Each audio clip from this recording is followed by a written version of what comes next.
I'm a narcissist. The original cartoon came out in 1937, and very evidently so. Okay. There's a big focus on her love story with a guy who literally stalks her. Yeah. Weird. And then it became like, I will elbow everyone out of the way to play the part. That people will assume is a love story just because, like, we cast a guy in the movie, right. Andrew Burnap. All of Andrew's scenes could get cut. Who knows? It's Hollywood, baby. I say, if I'm going to stand there 18 hours in a dress of an iconic Disney princess, I deserve to be paid for every hour that it is streamed online. And we absolutely wrote a Snow White that is not going to be saved by the prince. She's not going to be saved by the prince, and she's not going to be dreaming about true love. She's dreaming about becoming the leader she knows she can be. Disney's Snow White has finally arrived, but not without controversy. From Rachel Zegler's polarizing comments to the backlash against its modernized themes, this movie has been under scrutiny long before its release. Now, with the disappointing box office numbers and critical reception, does it live up to the original classic? Or is it another overproduced misstep? Let's break it down. Welcome to First Take, where we dissect the latest films and help you decide if they're worth your time. I'm Sean Weathers. And I'm Angus Combe. Today we're looking at Disney's latest live-action remake, Snow White. Is it the fairest of them all, or should you steer clear? Let's find out. One bite and all your dreams will come true. Place of the patriarchy, you would have a queen! Not white, but diverse, inclusive, and equitable! Before we even get into the movie itself, let's address the elephant in the room. Snow White has been a lightning rod for controversy, with Rachel Zegler's casting in 2021 sparking negative reactions from some conservative groups due to her Latin heritage. Her subsequent comments on the outdated nature of the original 1937 film and strong anti-Trump sentiments post-2024 election led to calls for boycotting the movie and eventually an apology from Zegler. But controversy aside, is the movie itself any good? Not really. The original Snow White was about vanity, innocence, and classic fairy tale romance. This version shifts towards themes of feminism, diversity, equity, inclusion, and a sort of utopian socialism. But why does a simple child-friendly story need to be a political and social statement? Snow White was once a symbol of purity and femininity, while Prince Charming embodied classic heroism. In this version, those traditional dynamics are flipped. Snow White is a flawless, all-knowing heroine with no character arc. There's nothing for her to learn or overcome, which makes the journey feel hollow. Prince Charming? He's been turned into a bumbling thief who Snow White has to repeatedly save. He gets captured, wounded, and is essentially useless by the third act. Indeed. Is there anyone on the planet who would say Rachel Zegler is more beautiful than Gal Gadot? Get away from her, you hideous hag! Oh, what has she done to you? Fear not, first love's kiss can break any curse.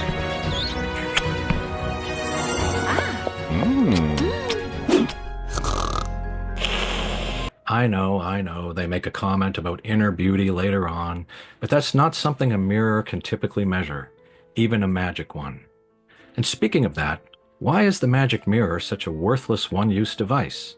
It can only answer one question? It's a magic mirror, for God's sake. Seriously, I didn't hate Gal Gadot's performance as much as some people did, but I didn't find her character, either as written or as performed, to be a particularly interesting or exciting villain. She was just there. All right, I think that there is an irony of having Gadot play the evil queen, because that's a woman obsessed with beauty. And here's Gadot, where that's the only thing that she brings to the role. She can't act, she can't sing, she even has trouble just standing there. She is truly awful in the role. As for Rachel Zegler, she's good as Snow White, and she's obviously a very good singer. However, they clearly made some attempt to update the character and make her a strong, modern woman. But the end result is that she lacks all the charm and charisma of the original Snow White, and yet somehow doesn't seem all that deep or strong or whatever she's supposed to be in this new modern incarnation. She's just kind of dull. And if she's so strong and modern, why does she take the time to sing a song and mop the floor instead of immediately going to rescue the poor guy who's strapped naked to the front gate and left to die? For that matter, why was he not naked as promised? Like the Seven Dwarfs, I fell in love with Snow White in the original movie. I'm not sure that 4-year-old me would have felt the same way about this version of Snow White. I'm not some damsel in distress waiting for you to ride in on your high horse. I'm really sorry. I was just trying to be kind. Kind? If you want to be kind, disappear and take the patriarchy with you. Seriously, go away, stalker. You're weird. Weird. The musical aspect doesn't help either. The new songs are forgettable, and the only highlights are the classic tracks, solely because of nostalgia. The film also struggles with its side characters. It introduces a group of 7 bandits as a clear replacement for the dwarves, but they're underdeveloped and barely have any dialogue. Meanwhile, the actual dwarves feel shoehorned in, appearing as unsettling CGI hybrids that don't add much to the story. Then there's the infamous consent song, where Snow White and not-so-Prince Charming awkwardly establish that if the situation ever arrived, they gave each other permission to be woken with a kiss. Because apparently, that was what needed to be fixed from the original. Thanks, Bill Cosby. The ending is especially weak. There's no climactic battle, no real tension. Snow White just gives a speech, remembers a couple of the guards' names, and convinces them to turn on the queen. Cue the cliche round of applause. It's an uninspired, forced empowerment moment that lacks any real emotional payoff.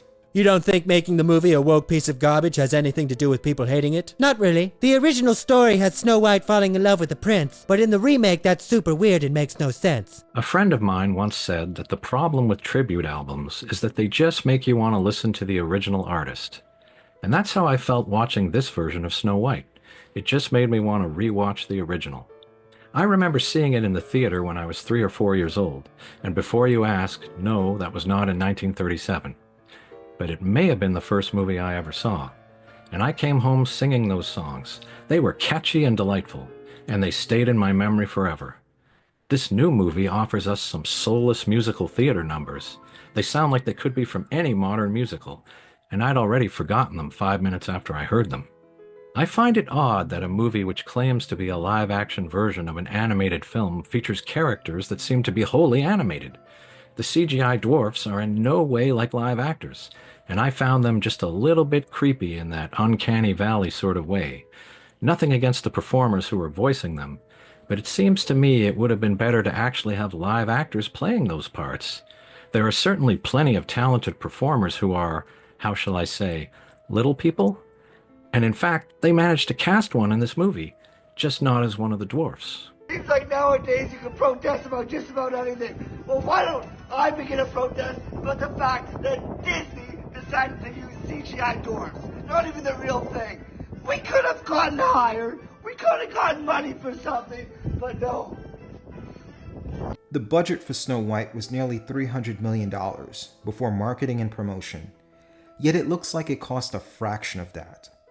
The sets are uninspired, the CGI is rough, the wardrobe is awful, and the overall visual design feels cheap. Disney's recent strategy seems to be capitalizing on woke discourse for profit, but the movie's execution is a mess. It takes shots at traditional fairy tale tropes, but still clings to them when it's convenient, like Snow White ultimately being saved by a kiss, albeit on the cheek, as if that was a compromise. But even beyond the politics, there's just no drama, no stakes, no emotional weight. If you're thinking about showing this to your kids, just put on the original instead. The little fella from Game of Thrones, the actor, Peter Dinklage. You know Peter Dinklage? Yeah. He was at a junket, and it was for a new thing he was doing, right? And they were filming it, that's why it got leaked onto YouTube.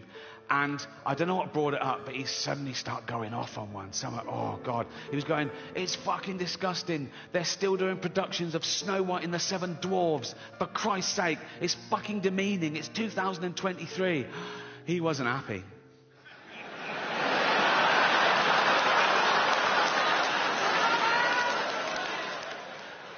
He was grumpy, wasn't he?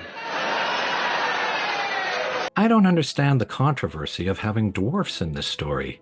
Disney was apparently calling them animated magical creatures. That's exactly what dwarfs are. Mythical creatures like elves and orcs and hobbits. Why can't we have dwarfs in what is clearly a fairy tale fantasy world? The original movie was very much about Snow White and her relationship with the seven dwarfs. But this movie brings on another group of characters for Snow White to befriend. The bandits. And quite frankly, it felt like a second-rate Robin Hood subplot. And there are 7 of them? Really? It's like they tried to replace the dwarfs with these bandits. But then they changed their mind and decided to have both. It feels like 2 different versions of the story fused together, and neither one of them is fully explored. They would have been better to focus on one and develop the characters and relationships more. But alas, we get superficial versions all around.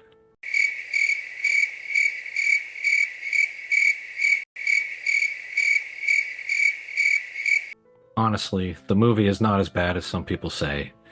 But it's not great. It's not even good. And that's a problem, considering how great the original movie was. I would definitely agree with you, stick with that one.